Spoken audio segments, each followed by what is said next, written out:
नमस्कार साथियों, बायोगुरुजी बीएचडी में आपका स्वागत है। अपन पढ़ रहे हैं रोगों के बारे में। कल अपन ने इसका एक पार्ट कंप्लीट किया। आज इसका अगला पार्ट शुरू करते हैं कि रोग जो है वो फैलने के साधन क्या है रोगों के, या उसके माध्यम क्या क्या है। ठीक है। संक्रामक रोग जो पीड़ित व्यक्ति के संपर्क में आने से स्वस्थ व्यक्ति में फैल जाते हैं। संक्रामक रोग जो होते हैं वो पीड़ित व्यक्ति के संपर्क से स्वस्थ व्यक्ति में फैलते हैं। पिछली क्लास में भी आपने पढ़ा।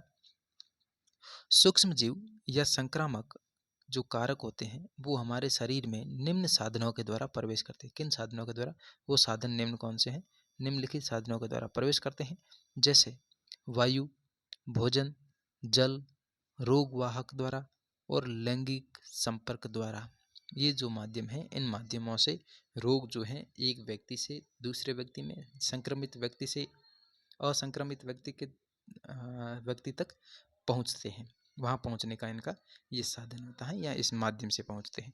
सबसे पहले अपन जो देखते हैं वो देखते हैं इनका पहला माध्यम जो है वायु द्वारा। वायु द्वारा किस प्रकार से रोग जो है वो एक से दूसरे में फैलते हैं कि छींकने, खांसने से जो रोगाणु हैं वो वायु में फैल जाते हैं और स्वस्थ व्यक्ति के द्वारा जो है शरीर में प्रवेश कर जाते हैं। इसमें ऐसा होता है कि वायु द्वारा कैसे फैलते हैं कि वायु में जब संक्रमित व्यक्ति है वो छींकता है या खांसता है, उस समय जो रोगाणु है वो वायु में फैल जाते हैं। और वायु में उसी वायु को जब स्वस्थ व्यक्ति है वो श्वसन के द्वारा ग्रहण करता है, तो उस श्वसन के द्वारा इस वायु के माध्यम से वो स्वस्थ व्यक्ति के शरीर के अंदर प्रवेश कर जाते हैं, जिससे निम्न प्रकार के रोग होते हैं, जैसे कि निमोनिया है, क्षय रोग यानी कि टीबी है, सर्दी जुकाम है। ये सभी वायु से फैलने वाले रोग है। दूसरा अपन माध्यम देखते हैं जल और भोजन के माध्यम से, यानी कि अपने खान पान के माध्यम से। किस प्रकार? यानी कि रोगाणु जो हैं वो संक्रामक कारक जो हैं वो हमारे शरीर में संक्रमित जल और भोजन द्वारा प्रवेश कर सकते हैं। यानी कि किसी संक्रमित व्यक्ति के या संक्रमित चीज़ों से वस्तुएं हैं उसको छूने के, एक आदमी ने संक्रमित था, उसने खाने को छू के इधर रख लिया और उसी या गिलास को सी के उसने पानी पिया और उसी गिलास को अपन यूज कर रहे हैं, तो उसके माध्यम से भी संक्रमित जल और भोजन के द्वारा अपने शरीर में प्रवेश कर जाते हैं, जिससे हैजा है, अमीबिया पैचिस है, ये जो रोग हैं संक्रमित भोजन या जल के माध्यम से होते हैं। नेक्स्ट है रोग वाहक द्वारा। रोग वाहक जैसे कि मच्छर है, मादा मच्छर जो होता है, मादा मच्छर कौन का? मलेरिया को फैलाने वाला जो मादा एनोफिलीज मच्छर होता है, जिसकी अनेक स्पीसीज हैं, जातियां हैं मादा मच्छर की, जो बीमारी में रोग का वाहक करती हैं। जैसे मलेरिया को फैलाने के लिए मादा एनोफिलीज मच्छर है, डेंगू को फैलाने के लिए एडीज मच्छर आते हैं। एडीज जो डेंगू बुखार को फैलाने में ये कारक है, माध्यम है, वाहक का कार्य करते हैं। नेक्स्ट है कि लैंगिक संपर्क द्वारा। लैंगिक संपर्क द्वारा यानी कि कुछ रोग जो हैं जैसे कि सिफिलिस हैं, एड्स हैं, ये रोगी के साथ में लैंगिक संपर्क द्वारा संक्रमित किए जाते हैं। यानी कि एक संक्रमित व्यक्ति हैं उसमें अगर सिफिलिस या एड्स जैसे रोग हो रखे हैं, उसके साथ में शारीरिक संबंध बनाना या लैंगिक संपर्क बनाना स्वस्थ व्यक्ति के लिए घातक हो सकता है, उसमें भी संक्रमित होने का ये कारण बन सकता है। नेक्स्ट है कि एड्स का जो विषाणु है, एड्स का विषाणु यानी कि एड्स का जो वायरस है, एड्स का वायरस कौन सा है? पिछली क्लास में मैंने आपको बताया था HIV। HIV जो वायरस है ये एड्स का वायरस है, संक्रमित रक्त के स्थानांतरण द्वारा फैलता है। यानी कि अगर किसी का ब्लड है, कोई संक्रमित व्यक्ति है, उसके अंदर एड्स हो रखा है, तो उसके संक्रमित रक्त हैं वो पूरी तरह से संक्रमित हो चुका है, उस रक्त को किसी दूसरे के अंदर रक्त को चढ़ाना, रक्त ट्रांसफ़र करना, या उसके साथ में संक्रमित सुई हैं जो उसको यूज करके फिर स्वस्थ व्यक्ति के सुई यूज करते हैं, वही सुई, तो उसके माध्यम से भी एड्स हैं वो फैल जाता है। तथा गर्भावस्था में रोगी माता से अगर किसी स्त्री को ये रोग हो रखा है एड्स, और वो गर्भवती हैं, तो उसकी गर्भ से उसके जो गर्भ के अंदर पल रहे शिशु हैं उसके अंदर भी स्थानांतरण हो सकता है। दूसरा है, और उसी महिला से स्तनपान करवाने से, यानी कि वो बच्चों को स्तनपान करवा रही है अपने शिशु को, उससे भी एड्स हैं वो अपने शिशु के अंदर फैल सकता है। फिर है रेबीज संक्रमित जो पशु हैं, जैसे कि कुत्ता होता है, जो रेबीज सबसे ज़्यादा रेबीज संक्रमित धारी पशु होता है, जिसके काटने से रेबीज रोग हो सकता है, जिससे जल से दूर भागने की प्रवृत्ति होती है, जल से डरने लगता है। ठीक है, ऐसे कई सारे जो कारक हैं, माध्यम हैं, जिसके द्वारा रोग जो हैं एक व्यक्ति से दूसरे व्यक्ति में फैल सकते हैं। फिर अपन देखते हैं, नेक्स्ट है एड्स। एड्स क्या है? एड्स की जो फुल फॉर्म है AIDS, इसकी फुल फॉर्म जो है वो फुल फॉर्म है ये कि acquired immuno deficiency syndrome. Acquired immuno deficiency syndrome, यानी कि एड्स जो है वो शरीर की प्रतिरोधक क्षमता या प्रतिरक्षा को कम कर देता है। एड्स जिसमें होता है उसमें HIV वायरस होता है, और HIV क्या करता है, उसकी जो प्रतिरक्षा सिस्टम है, एंटीबॉडी जो है, उसको ख़त्म करने का काम करता है। शरीर की प्रतिरोधक क्षमता या प्रतिरक्षा का कम हो जाना या बिल्कुल नष्ट हो जाना एड्स कहलाता है। एड्स का मतलब ही क्या है? प्रतिरोधक जो क्षमता है अन्य जीवाणुओं से, विषाणुओं से या अन्य बाह्य कारकों से, रोग कारकों से लड़ने की जो क्षमता है व्यक्ति के अंदर, वो उसका नष्ट हो जाना एड्स कहलाता है। एड्स एक भयानक रोग है। इसका जो रोगाणु होता है वो HIV होता है, ह्यूमन इन्फेस्टिंग वायरस, HIV। इनके संचरण का जो कारण है, वो संचरण का कारण है कि पीड़ित व्यक्ति का रक्त स्थानांतरण करने से, पीड़ित व्यक्ति है उसका रक्त को ट्रांसफ़र करने से, ब्लड ट्रांसफ़र से, यौन संपर्क बनाने से, एड्स से पीड़ित माँ से शिशु में गर्भावस्था में या स्तनपान द्वारा, एक ही इंजेक्शन या सुई का जो प्रयोग कई व्यक्तियों में करने से, ये जो सारी चीज़ें हैं इनके संचरण का माध्यम हो सकता है। यानी कि संक्रमित वस्तुओं का जो है इसका जो मेन संचरण जो होता है वो होता है ब्लड के माध्यम से। किससे होता है? ब्लड के माध्यम से। जो ब्लड होता है वो इसके संचरण का माध्यम होता है। वो अगर एक तो सीधा ट्रांसफ़र कर रहे हैं तो भी हो सकता है, या किसी माँ से, गर्भवती माँ से शिशु के अंदर ब्लड ट्रांसफ़र हो रहा है तो भी एड्स का कारण हो सकता है, या कोई संक्रमित सुई है जो एड्स पेशेंट के लगा के उसके बाद में किसी नॉर्मल पेशेंट के लगा रहे हैं तो एड्स से नॉर्मल पेशेंट के अंदर एड्स हैं उसका संचरण हो सकता है। इसका निवारण जो है, इसका निवारण के लिए कोई अभी तक मेडिसिन नहीं है, किसी प्रकार की कोई मेडिसिन है जो इसके निवारण के लिए नहीं है। संक्रमित रक्त है कभी भी ना चढ़ाए, यानी कि इसका निवारण के लिए सबसे अच्छा बचाव यही है कि हर तरह से बचाव रखना, सजग रहना। संक्रमित रक्त हैं वो कभी भी किसी को ना चढ़ाना, हर टाइम जो सुई है उन इंजेक्शन या सुई को चेंज करना, बदलना, निजर्मीकृत करना उसको, एक ही सुई द्वारा नशीली दवा आदि जो न लेना, यानी कि सावधानी ही इसका बचाव है। नेक्स्ट है कि अंग विशिष्ट या उत्तक विशिष्ट अभिव्यक्तियाँ। कुछ रोग हैं जो अंग विशिष्ट होते हैं या उत्तक विशिष्ट होते हैं, उसको देखते हैं कि रोगाणु विभिन्न माध्यमों से शरीर में प्रवेश करते हैं। किसी उत्तक या अंग में संक्रमण उसके शरीर में प्रवेश के स्थान पर निर्भर करता है, यानी कि वो शरीर में प्रवेश करते ही वो किसी उत्तक या अंग के अंदर संक्रमण करना शुरू कर देते हैं। यदि रोगाणु वायु के द्वारा नाक से प्रवेश करता है तो वो संक्रमण फेफड़ों से होता है। अगर वो वायु के माध्यम से अगर रोगाणु हैं वो शरीर के अंदर प्रवेश कर रहा है, नाक से प्रवेश कर रहा है, तो फेफड़ों में संक्रमण होता है।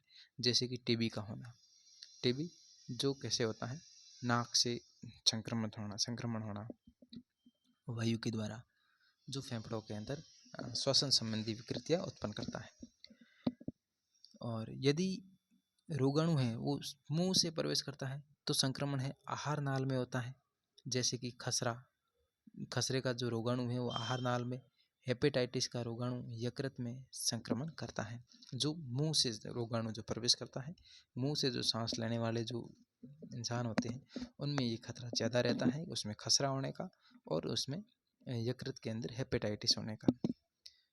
नेक्स्ट है कि विषाणु यानी कि वायरस है वो जनन अंगों में प्रवेश करता है। वायरस होता है वो जनन अंगों से प्रवेश करता है, लेकिन पूरे शरीर की लसिका ग्रंथियों में फैल जाता है। लसिका ग्रंथियाँ कहाँ होती है? ब्लड के अंदर जो लसिका ग्रंथियाँ होती हैं, उस सारी लसिका ग्रंथियों के अंदर ये फैल जाता है और शरीर के जो प्रतिरक्षी संस्थान होते हैं उसको हानि पहुंचाता है, यानी कि एंटीबॉडी को नष्ट करता है। कौन? विषाणु, वायरस। इसी तरह मलेरिया का रोगाणु जो त्वचा के द्वारा प्रवेश करता है, इसमें आरबीसी को नष्ट करता है। ये रक्त के अंदर जो लाल रुधिर कोशिकाएं होती हैं उसको नष्ट करता है।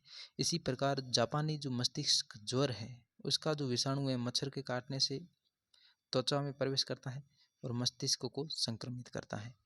संक्रमण से शरीर का प्रतिरक्षा तंत्र क्रियाशील हो जाए, एक सक्रिय प्रतिरक्षा तंत्र प्रभावित उत्तक के चारों ओर उत्पन्न जो रोग उत्पन्न करने वाले सूक्ष्म जीवों को मारने के लिए अनेक कोशिकाएं बना देता है। ये जो है सूक्ष्म जीवों को मारने के लिए अनेक कोशिकाएं बना लेता है और नई कोशिकाओं को बनने के प्रक्रम को शोध कहते हैं। और इन्हीं नई कोशिका जो बनती है, जो इन कोशिकाओं के बनने को शोथ कहा जाता है। शोथ, ये शोथ है, ध नहीं है। शोथ यानी कि बीमारी, रोग। अब है इस रोग का उपचार। रोग का उपचार क्या है? उपचार देखते हैं कि रोग के लक्षणों को कम करने के लिए उपचार, रोग के हैं उसके लक्षणों को कम करने के लिए सिर्फ लक्षणों को कम किया जाता है, नष्ट। रोग के लक्षणों को कम करने के लिए उपचार, पहले दवाई है रोग के लक्षण दूर और कम करने के लिए दी जाती है। दवाई दी जाती है, जैसे बुखार है, दर्द है, दस्त है, यानी कि डायरिया होना आदि के लिए जो है दवाई दी जाती है। हम आराम करके भी ऊर्जा का संरक्षण कर सकते हैं जो हमारे स्वस्थ होने में सहायक होती है। यानी कि रोग के उपचार के लिए या उसको कम करने के लिए, हम लक्षण दूर करने के लिए दवाई दे सकते हैं, उस दवाई के माध्यम से कर सकते हैं। दूसरा, हम आराम करके, रेस्ट करके, ऊर्जा संरक्षण करके स्वस्थ होने में सहायता कर सकते हैं। दूसरा है उपचार इसका कि रोगाणु को मारने के लिए उपचार। एक रोगाणु है उसको मारने के लिए उपचार, रोगाणु को मारने के लिए एंटीबायोटिक दी जाते हैं। एंटीबायोटिक गोली के रूप में दी जाती है, इंजेक्शन के रूप में लगाए जाते हैं जो रोगाणुओं को नष्ट करते हैं। जैसे कि मलेरिया परजीवी को मारने के लिए सिनकोना वृक्ष की छाल से प्राप्त कुनेन नाम का जो एंटीबायोटिक होता है उसका प्रयोग किया जाता है। नेक्स्ट है कि रोग निवारण, जो रोग होने पर उसके निवारण क्या कर सकते हैं, निवारण के लिए कौन कौन सी विधियाँ अपनाई जाती है, मेथड अपनाई जाती है। सबसे पहली जो विधि है वो सामान्य विधि। सामान्य विधियाँ यानी कि रोगों का निवारण करने के लिए सामान्य व्यक्ति की सामान्य विधि है वो रोगी से दूर करना है। यानी कि वायु से फैलने वाले संक्रमण या रोगों से बचने के लिए हमें भीड़ वाले संस्थानों पर नहीं जाना चाहिए, यानी कि भीड़ भाड़ से दूर रहना। जैसे अभी कोविड हुआ था, कोविड के टाइम में सारे मार्केट, शहर बंद कर दिए गए थे, यानी कि उसका एक ही मकसद था कि भीड़ भाड़ वाले इलाकों पर नहीं जाना, जिससे कि संक्रमण को रोका जा सकता है। दूसरा है कि पानी से फैलने वाले रोगों से बचने के लिए पीने से पहले उबालना चाहिए। पानी के अंदर लगता है कि संक्रमण है तो उस पानी को एक बार उबाल के उसके अंदर जो रोगाणु है, सूक्ष्म जीव हैं, उसको नष्ट करके फिर उसको पीने के रूप में अपन ले सकते हैं। इसी प्रकार रोग वाहक सूक्ष्म जीवों द्वारा फैलने वाले रोगों जैसे कि मलेरिया से बचने के लिए अपने आसपास मच्छरों को पनपने नहीं देना, पानी इकट्ठा नहीं होने देना, ऐसी कई सारी विधियां हैं जिसके द्वारा अपन होने वाले नॉर्मल जो सामान्यतः रोग हैं उनसे बच सकते हैं। फिर रोग विशिष्ट विधियां। रोग विशिष्ट विधियां का मतलब है पार्टिकुलर किसी रोग को लेकर उसी रोग के लिए निवारण के लिए बनाई गई कुछ मेडिसिन या वैक्सीन या उसकी रोकथाम के लिए परीक्षण, उसके बारे में बताते हैं कि रोगों के रोकथाम का उचित उपाय है प्रतिरक्षीकरण, यानी कि उसको वैक्सीनेशन करना या टीकाकरण करना। इस विधि में रोगाणु हैं जो स्वस्थ व्यक्ति के शरीर में डाल दिए जाते हैं। जो रोगाणु होते हैं उसको स्वस्थ व्यक्ति के शरीर के अंदर डाल दिए जाते हैं, जिससे उसके अंदर प्रतिरक्षा उत्पन्न हो जाती है। रोगाणु के प्रवेश करते ही प्रतिरक्षा तंत्र धोखे में आ जाते हैं और उस रोगाणु से लड़ने वाली विशिष्ट कोशिकाओं का उत्पादन आरंभ कर देते हैं। यानी कि वैक्सीनेशन करने का मतलब होता है कि ये रोगाणुओं को डालेंगे तो शरीर के अंदर जो अपनी प्रतिरक्षा है, जो एंटीबॉडी है, वो समझ जाती है कि अंदर कोई न कोई बाहरी कारक प्रवेश किए हैं जो शरीर को रोग उत्पन्न करने वाले हैं। तो उससे लड़ने के लिए वो विशिष्ट कोशिकाओं का निर्माण करते हैं, उत्पादन करना शुरू कर देते हैं, जिससे हमारे शरीर के अंदर एंटीबॉडी बन जाती है उस रोग से लड़ने के लिए। इस प्रकार रोगाणु को मारने वाली विशिष्ट कोशिकाएं हैं शरीर में पहले से ही निर्मित हो जाती हैं। जब रोगाणु वास्तव में शरीर में प्रवेश करता है तो रोगाणु से ये विशिष्ट कोशिकाएं हैं वो लड़ती रहती है और उसे मार देती है, यानी कि उसे शरीर के अंदर स्टेबल होने से पहले ही मार देती हैं, जिससे वो रोग नहीं फैलाते हैं। जैसे टिटनेस है, डिप्थीरिया है, पोलियो है, चेचक है, क्षय रोग के हैं, इनके लिए टीके उपलब्ध हैं। बच्चों को डीपीटी का टीका लगाना। डीपीटी यानी कि जो डिप्थीरिया, कुकुर खांसी और टिटनेस के लिए ये जो टीका होता है ये डीपीटी टीका होता है। डी यानी कि डिप्थीरिया, टी यानी कि मैं यहाँ लिख देता हूँ डी, डी का मतलब कलर चेंज करना पड़ेगा, 1 मिनट। हाँ, डी यानी कि डिप्थीरिया, डिप्थीरिया। पी यानी कि पर्टिशस होता है, जिसका हिंदी मीनिंग होता है कुकुर खांसी, कुकुर खांसी, कुत्ते की तरह खांसना। और टी जो होता है वो होता है टिटनेस, टिटनेस। इनके जो लिए इन तीनों के लिए एक कॉमन वैक्सीन है जिसको डीपीटी कहा जाता है। इस वैक्सीन का प्रयोग किया जाता है जो ज़्यादातर बच्चों के अंदर किया जाता है। इनका कुछ विशेष एज के अंदर 0 से 2 वर्ष के अंदर इस वैक्सीन का प्रयोग किया जाता है। ठीक है, इसी के साथ में अपना जो ये चैप्टर था 13वां चैप्टर कि हम बीमार क्यों होते हैं, इसके बारे में अपन ने अध्ययन किया। बीमार होने के कारण क्या थे, रोग क्या थे, रोग वाहक क्या है, रोग कारक क्या है, निवारण कैसे होता है, उपचार क्या होता है इनके, इन सब के बारे में अपन ने अध्ययन किया। आज के लिए इतना ही। इसके बाद में अपन नेक्स्ट जो लेके आएंगे वो चैप्टर आएगा अपना नेचुरल रिसोर्सेज, यानी कि जो प्राकृतिक संपदा है उसके बारे में। ये आपको क्लासें प्रोवाइड कराने का एक ही मकसद है कि जो कुछ भी एनसीईआरटी के अंदर अपने काम की चीज़ है, अपने यूजुअल जो चीज़ है, उसको सीधा सीधा उठा के हस्तलिखित नोट्स के माध्यम से आपके साथ में प्रस्तुत किया जा रहा है, जिसमें कोई किंतु परंतु नहीं है। जो उसमें एनसीईआरटी में है वो ही दिया जाता है। इसको आप किसी भी तरीके से किसी गाइड से उठाया हुआ मटेरियल न माने। ये एनसीईआरटी जो देश भर के अंदर चलती है उनसे लिया गया मैटर है। ठीक है, नेक्स्ट है जो कल अपन अगला चैप्टर शुरू करेंगे। आज के लिए इतना ही। धन्यवाद। जय हिंद, जय भारत।